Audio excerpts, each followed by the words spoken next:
Okay, it looks like we're just waiting to connect to Instagram here. For some reason, my internet's been acting really weird. So we're live on Facebook. And it's not working on Instagram for some reason. I don't know why I've been having so much trouble with my internet. It says I have a connection, but it's not working. Oh, that's so frustrating. We'll just hang out for a minute and see if I can get it to work. I may take you on a tour of my house if I can't get it to work in here. Let's see. So my house is a little messy, don't judge. I got a lot of animals around too. There we go, let's see if this will work. Why isn't it working? Oh my goodness. Oh man, I'm so bummed. Let's see. Silly phone. Technology is magic when it works, and then when it doesn't, it's like, I don't know why it's extra frustrating. Why won't this magical device do what I want it to do? Okay, let's see if maybe if I close out of some things. I see you, sweetie. Hi. Okay. Kubo wants attention. All right. If it doesn't work this time, then I guess we'll just be live on Facebook. Hi, guys. Good to see you. You can see my little puppy baby. Hi. Okay. Let's see. Yay, it's working. I'm so glad. Okay, cool. Thank you for being patient and welcome. This new Facebook Live setup, I can't really see you guys. So if you want to shout out and say hi, just maybe mention in the comments. There you are. Hi, Bravo. It's good to see you. Oh, great. Hey, it's great to see you in Colorado. It's been a while. So I just so appreciate you coming on here today. It's Homestead Healing. As you may know, I am Laura Ann, your heart and healing mentor. And I've been really feeling called to, shift the alignment and focus of my practice towards supporting empaths and highly sensitive people. And this really feels in alignment for me because I am an empath and a highly sensitive person. And through my sobriety journey over the last 2 years, I've realized that the relationship that I had with drugs and alcohol, unhealthy, toxic relationships, emotional eating, Netflix, I mean, you name it. The relationship I had with like 90% of the unhealthy numbing out behaviors that I had was actually rooted in the emotional overwhelm I was experiencing because I'm an empath and a highly sensitive person. And the more research I've done and I've looked at, just seems like a very common experience for empaths and highly sensitive people, hi Lucy, to experience that as well. And so I really feel this strong calling to create content and provide support for folks who are going through what I have been through because, man, it's a trip. But some of y'all, I only started identifying as an empath because of my career in massage, that I even knew what that term meant. And so you may be out there wondering, well, Laura, what is an empath? What is a highly sensitive person? Those are really good questions. And that's what I want to bring some clarity around in our video time together today. So what is an empath? An empath is like a sponge for emotion and energy. Emotion is energy, but empaths are super sensitive and absorb the emotions and energy that is around them. And a little later, I'm going to get into specifically some of the differences between empaths and highly sensitive people. So there's definitely some overlap. But in general, empaths, we can feel what other people are feeling. And we're naturally, we don't have the shields up. We're not great with boundaries. And so, we just get kind of inundated with all of these emotions and all this energy. Hi, Chris, it's good to see you. So if we don't learn how to develop as empaths these shields and boundaries in a healthy way and to maintain them, it really starts to have a negative impact on our health at all levels of health. So I'm talking health of your own mind, body, and spirit, health and wellness of your relationships of all kinds, with your family, with your friends, with your romantic partners, the health of your money fitness, the health of your business and how successful you can be in business is also really rooted in your ability to have healthy boundaries. If you're uncertain on how to create and maintain healthy boundaries, I point you to my YouTube channel, Homestead Healing, and I uploaded last week's live video about boundaries to the YouTube channel. So if you want that as a resource for boundaries, it's a great place to go. So you're asking yourself, am I an empath? Empaths are, like I said, sort of emotional and energetic sponges, and that means you're just really aware and sensitive to the emotional reality of the people around you. And for me, and there are different kinds of empaths. I'm not going to get super deep into that today, but just be aware, there are different kinds of empaths who experience that emotional intuition in different ways. Some are more in their mind, some are more in their body, some are a combination of all. Some tend to be more empathetic with animals. So there are different kinds of empaths as well, just so you know. But for me, what it feels like is, it's like, in that cliche, you can read between the lines. It's like you can feel between the lines of what people are saying. So it's this built-in lie. But what ends up happening for a lot of empaths is we are kind of beaten into submission with that.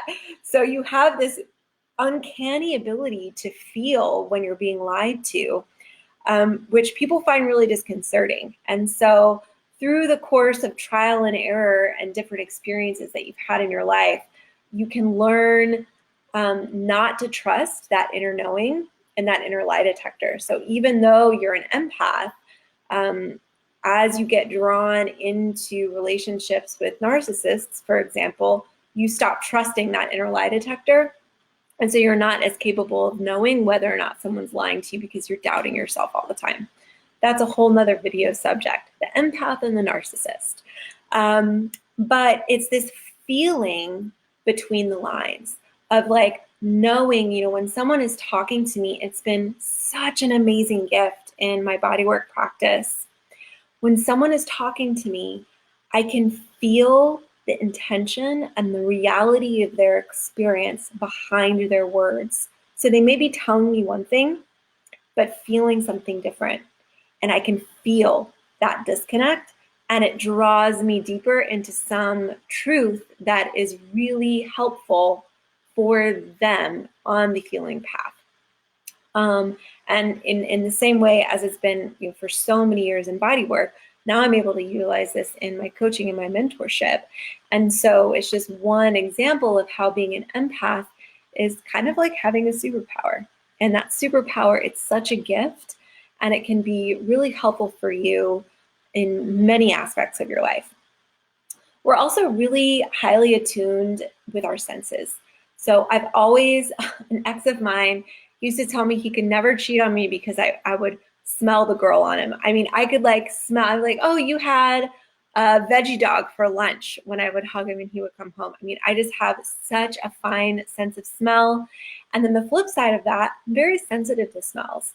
If I'm driving on the freeway, I drive with the air on inside air, because if I smell gasoline in the car, I literally have to pull over and throw up. I get nauseous from that kind of a smell. Perfume really affects me. I'm hypersensitive to light. Really bright light affects me. Sounds as well. I really get stressed out by certain grating sounds that just kind of invade me on a deeper level than they do just the average person. I also, I mentioned, have strong intuitive abilities, and that's something that most empaths have. That feeling in between the lines, and just even energetically in a space. You can come in and have a real sense of energetically what has happened in that space. And just intuition as far as you relate to everything in the world, to everyone in the world. You have a strong intuition if you're an empath. You also, as an empath, need a lot of time to decompress. And most empaths are introverts. Not all of them are, but it tends to be more common that empaths are introverts. I myself didn't fully realize how much of an introvert I was until I went into sobriety, because for so long I'd been numbing out using, marijuana and alcohol. Pretty much all the time. I was stoned pretty much all the time. And so that was like the shield. I used that as my shield. And it wasn't until I took those numbing layers away that, oh my gosh, I really started to notice how much time I needed to decompress and take care of myself. Most empaths are also highly sensitive people. We'll get into that here in a minute. It's kind of like squares and rectangles. Most empaths are highly sensitive people. Not all highly sensitive people are empaths, if that makes sense. One other thing as an empath, just to note, is you can really feel the emotions of other people. So when I say absorbing the energy, kind of a funny example of this is I had an ex who was who smoked a lot when I was sober. And so I wasn't smoking any cannabis. And when he would get really, really high, I would get a contact high just from being with him. Not because he was smoking, not from the smoke in the air, but just from his energy. And it was kind of cool, right? Because I could get a little goofy and kind of laugh a lot too. Can you lose your empathy? I feel like I don't want to be empathetic anymore. It's too much. Yeah, I totally feel you, girl. When we don't have the support systems in place and all the tools that we need as empaths to really thrive, it can be so overwhelming that you just want to kind of shut it off. And that's when it stops feeling like a gift and it starts feeling like a curse. And I relate to you. Oh my God, I have goosebumps. I'm feeling emotional. I relate to you so much on that. And it just takes time and practice and exploring what works for you to find kind of the right combination of support system to really help you to nurture your gifts and be able to take time away for yourself so that you're not constantly in that emotional overwhelm. And if you want to talk more about that, I'd love to connect with you one-on-one. So yeah, let's dive in. Also, empaths really love animals. We have, some empaths feel like they can talk to animals and have that kind of gift. I don't know. As a kid, I really felt like I had that gift and I talked to animals. Intuitively, that tells me that it is real and it is there and it's very, very deep.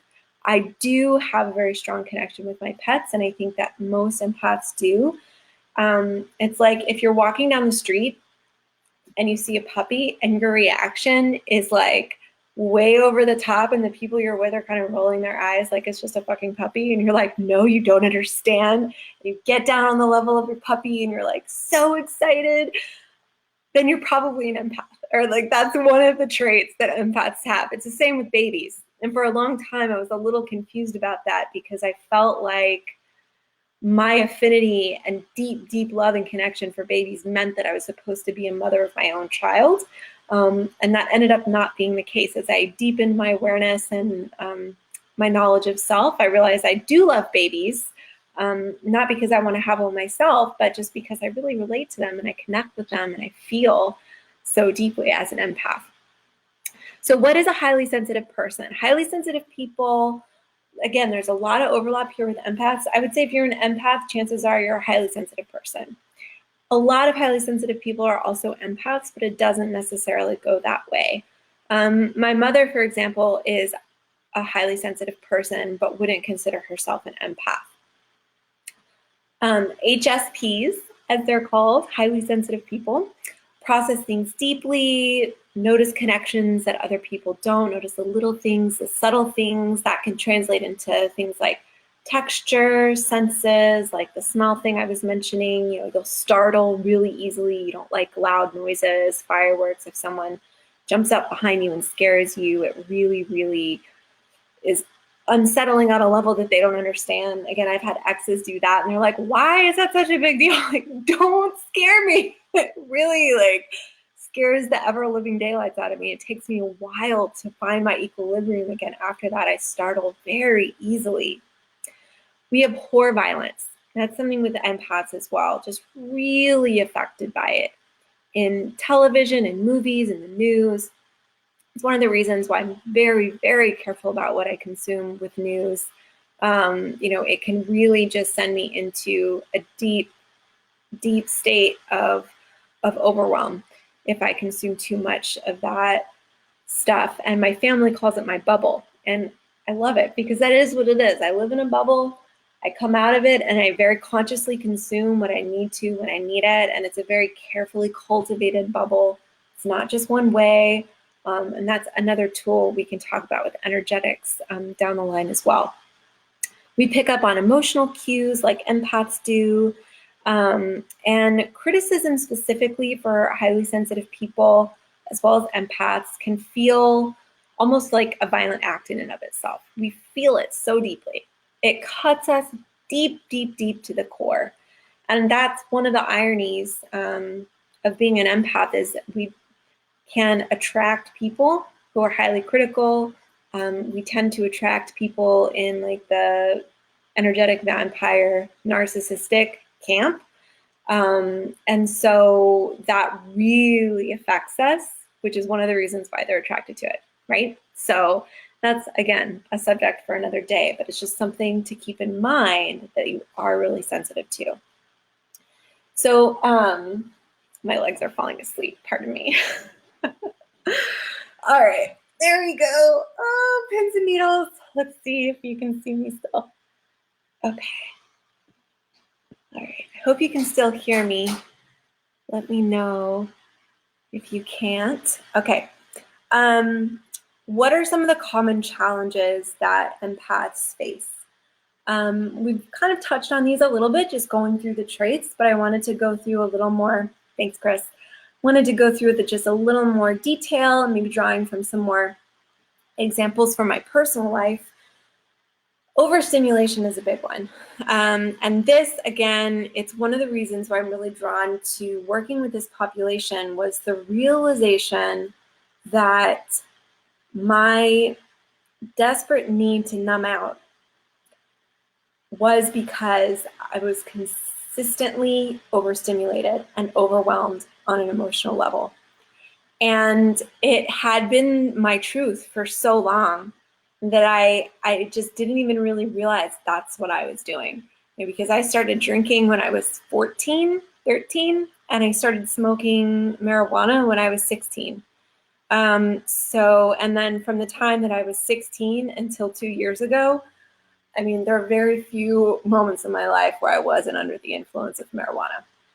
So, I mean, it was just my smokescreen for everything. And I think that it is a very common experience for empaths and highly sensitive people to struggle with addiction because of overwhelm and overstimulation. So just, really hold on to that for a minute. There's a lot of shame and guilt that comes in the realm of addiction, comes in the realm of abusing substances and abusing alcohol. So, let that sit with you for a minute that there's nothing wrong with you, that it is a gift that you have and you just didn't have the right tools to know what to do with it, right? And you did the best that you could with what you were given. Oh, Benford says that was me too. Yeah, totally relate. Absorbing stress is a common challenge. And especially when living with other people. So when you're in your nuclear family situation as a kid, you're absorbing all of that stress. Mom and dad are getting in a fight, you're absorbing that stress. Dad is yelling at traffic, you're absorbing that stress. When you're an adult and you're in a relationship and you're living with your partner, you are absorbing their energy and their emotion and their stress. For me, I really can see a direct line correlation between a serious downturn in my health and my last year's relationship, my partner moving in with me. He had his own health issues, he had his own mental health issues, and I was just absorbing all of it all the time. I mean, literally was absorbing like illness into my energetic field, and it was manifesting for me in really intense ways. And at the time, I knew it was happening, but it's sort of, you can't see the forest through the trees, and I wasn't taking as good of care of myself as I knew how to do. And it really started to have a negative impact on my health. That's when my hives started. And, it was just, I wasn't working with my boundaries in a way that I really needed to be able to support myself in that close proximity to someone who was struggling with a lot of really deep emotional issues. Feeling things super intensely. This is one of those things. For a while I thought I just kind of blamed it on being a Scorpio because I feel things so deeply and so intensely. And in relationships, especially romantic partnerships, what I found was when I would express the depth and intensity of my emotions to my partner, like 90% of the time they couldn't handle it, and like thought I was crazy or told me I was too intense. And that was, one of the things that was listed to me as a fault over and over again throughout my life in relationships, that I'm just too intense emotionally. When really that is, again, it's a part of my superpower as an empath. So you may relate to that too. We get emotional and social hangovers. So start to notice this. If you're wondering, am I an empath? Am I not? Start to feel into how you feel after really intense, close quarter kind of exchanges with people. It can be like a party situation. For me, a really telling sign of this is with family get-togethers. At Christmas time, for example, when I love my family. We're super close and I have an amazing family. So disclaimer, my family's the shit. But it's intense, right? I mean, you're in there with all of your relatives and there is family history and there is family drama and you're feeling all the things. And because it is to the family, it's like I feel it even more because we have those ancestral ties and all of this history going through the generations. And it's just like, whoa. I have to take a full couple of hours in the morning before I go back in to that experience to reclaim my center and really get grounded and prepare myself for the day. And if I don't do that, I get sick without fail. Every holiday, if I'm not super careful about my self-care around my energetic boundaries and my grounding and my centering, if I'm not doing my yoga and my meditation in the morning before I go hang out with my family, I get sick. It's like clockwork. Emotional burnout is another one. And it's similar to the emotional hangover, but different. Emotional burnout, you have so much love and so much compassion. People tend to flock to you. That's another sign, right? Are you in the airport sitting, waiting for your flight? Someone sits down next to you and then 40 minutes later, their life story, their deepest problem, and you're giving them marriage advice? Like, yes, that happens to me all the time. Chris. Okay, Chris, yeah, you get that too. So emotional burnout happens when those connections are happening all the time. People you know, people you don't know, and you don't have the right boundaries, and you give and you give and you give and you give until you're running on empty and you're just totally burned out. Compassion fatigue is another word for that, another phrase for that. So feel into that and see if that rings true for yourself. Do you have compassion fatigue? Do you have emotional burnout? Chris says, yes, I know you do. And it's a very common challenge for people who fall in that empath, highly sensitive people camp. Another one I mentioned already, it's just a little, it's actually not little, it can be really uncomfortable, but being highly sensitive to your environment. So for me, you can be highly sensitive to temperature, to smell, to sights, to light, to sound. I mentioned gas and perfume really affects me and makes me nauseous. I remember this one time I had a client who really was wearing a lot of heavy perfume. Thankfully in Austin, I feel like not a lot of people wear a ton of perfume. It's more like the essential oil crowd, which is great. But I was working in a small room. This was way back in the day in spa. And so it was a very small room. It's kind of, think like dark cave with a little bit of humidity. And she was wearing this scent that I didn't really like, but she was also wearing a lot of it. And I literally had to choke back my gag reflex for the full hour of the session because it was just so intense. And I don't think that that's the case for most people. But anyway, so that's just one example. And starting easily, having a really sensitive sense of smell and taste. So these are just some signs if you're wondering what an empath is. Oh, that's another one. FemFruit says the only place I feel at peace and happy is nature. That is another really big sign. It's like one of the places that you, because you're absorbing, right? You are grounding is such a great practice, and being in nature, it helps you kind of filter out and release things that aren't good for you to hold on to and receive the energy of source and receive the energy of the earth. We're really sensitive to that, obviously. So yeah, nature is huge. We tend to prefer to replenish and spend a lot of time in nature as well. So this is just kind of a basic overview with some personal anecdotes, I guess, of what being an empath and a highly sensitive person is. And I'm just setting the intention that I'm showing up to serve you. As an empath, as a highly sensitive person, I have just spent so much time figuring out what that means, how to navigate these waters. And I think it's really important work. I feel like everyone is more sensitive than they're attuned to. And what I mean by that is, I think maybe 20% of the population kind of falls into the category of, being an empath or a highly sensitive person. But I think society as a whole encourages all of us to kind of look down at sensitivity as a bad thing and not to tune into it and not to nurture it and not to listen to it.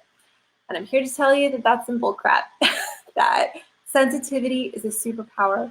And when you learn how to use it to your advantage, it is just a beautiful, empowering experience that will enrich your life and will enrich your relationships and every pursuit that you take, every path you take, every pursuit that you have. So just to end on that note, thank you so much for joining me. FemFruit, thank you so much. Yes. I do have just a couple more notes. One, I uploaded today on my website a new audio file that's a training on inner child work. So if you're interested in that, please do go to my website, homesteadhealingatx.com, and you can get that free audio training there. And again, if you want to learn more about the basics of setting boundaries, check out my YouTube channel, Homestead Healing. And you're always welcome to slip into my DMs on Instagram at Homestead Healing, send me a message on Facebook, or email me, laura@homesteadhealingatx.com. So yeah, thank you, Chris. It's great to see you guys. Thank you all so much for joining me. I'm sending you so much love and light as you head out into this week, and I can't wait to see you next time. Bye.